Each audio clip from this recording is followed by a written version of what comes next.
Welcome to Tales by Zamal.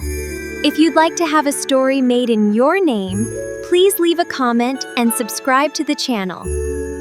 कई दिन पहले की बात है। एक सल्तनत थी जिसका नाम डार्क मोर था, जहां हमेशा बहार का मौसम रहता था और रंग बरंगे फूल खुला करते थे। इसके महल की दीवारें संगमरमर से बनी हुई थीं। वहां एक नेक दिल और मेहरबान बादशाह अपनी मलिका के साथ हुकूमत करता था। उनका सिर्फ एक बेटा था, शहजादा जहांज़ेब।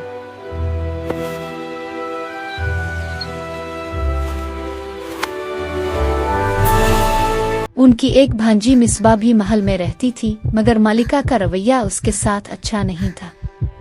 मिसबा और जहांज़ेब अक्सर महल के बाग में साथ खेला करते थे। देखते ही देखते 18 साल गुजर गए।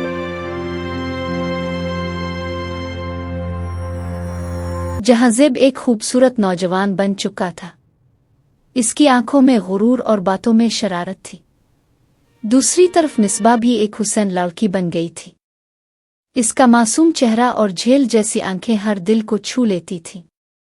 वो महल में शहजादी और नौकरानी के दरमियान एक धुंधली सी जिंदगी गुजार रही थी। मलिका की नफरत दिन ब दिन बढ़ती जा रही थी, लेकिन इसने मिसबा को जहांज़ेब की दुल्हन चुन लिया था। शायद यही उम्मीद मिसबा के लिए सुकून का बाइस थी कि एक दिन इसकी तकलीफें खत्म हो जाएंगी। जहांज़ेब अक्सर कहता, तुम बहुत खूबसूरत हो मुसब्बा, बिल्कुल उन फूलों की तरह। लेकिन वो सिर्फ इसकी मासूमियत का फायदा उठाता था। मिसबा इसके हर झूठ को सच समझ लेती थी। एक दिन जब मिसबा बाग में बैठी किताब पढ़ रही थी, किसी ने पीछे से इसकी आंखें बंद कर दे। मिसबा मुस्करा कर बोली, जहान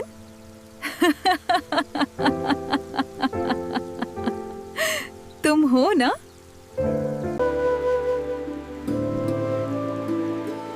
अब तुम मेरे कदमों की आहट भी पहचानने लगी हो। वो दोनों घंटों बाग में बैठकर अपने मुस्तकबिल के ख्वाब देखते थे और मिसबा ने इसे ही अपनी पूरी दुनिया समझ लिया था। मिसबा की एक बचपन की सहेली अस्मा भी थी, जो हमेशा उसके साथ रहती थी, मगर उसके दिल में हसद की आग जल रही थी। इसकी दोस्ती में इखलास नहीं, बल्कि महल की दौलत और आसाइशों की ख्वाहिश छपी हुई थी। क्या मैं ये हार रख सकती हूँ? हाँ, जरूर।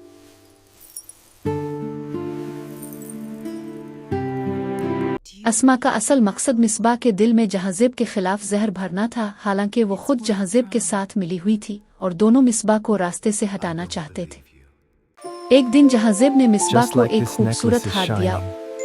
You too will always shine as a queen by my side.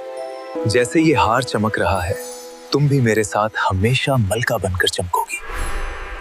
मगर याद रखना, But remember, the thing I give has a price to pay. ये सब देखकर अस्मा गुस्से से भर गई।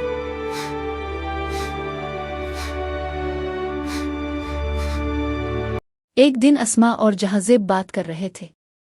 अस्मा हंस कर बोली, तुमने तो इसे वाकई यकीन दिला दिया कि वो तुम्हारी मलका बनेगी।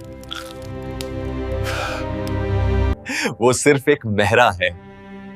इसे क्या पता, वो खुद अपने गले का फंदा है। एक दिन अस्मा ने मौके पाकर बादशाह के खाने में जहर मिला दिया। जब बादशाह ने खाना खाया तो उनकी तबीयत खराब हो गई और वो बिस्तर पर जा पड़े।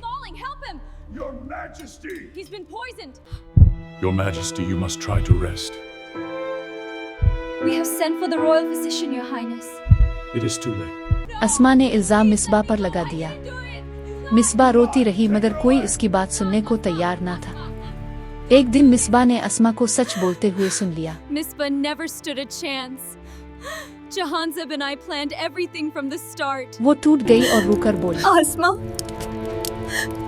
तुमने मेरे साथ ऐसा क्यों किया? इसी वक्त जहांज़ेब आया और गुस्से में इसे गिरफ्तार करने का हुक्म दे दिया। सिपाहियों ने इसे एक गहरी खाई में फेंक दिया। मिसबा अंधेरी वादी में जा गिरी। कुछ देर बाद उसने आंखें खोलीं तो एक आदमी की आवाज आई। आज आसमान से कचरा भी गिर रहा है क्या? ये मुस्तकीम था। वो इसे अपने झोंपड़े में ले गया। वो बहुत सख्त मिजाज था मगर उसने इसकी मदद की।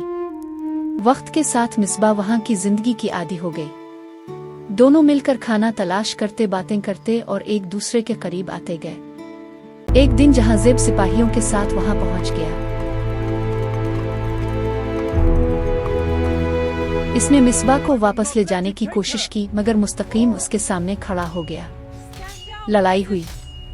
मुस्तकीम जख्मी हो गया। मिसबा ने हिम्मत करके जहांजेब पर हमला किया और इसे जख्मी कर दिया। जहांजेब को ले जाया गया।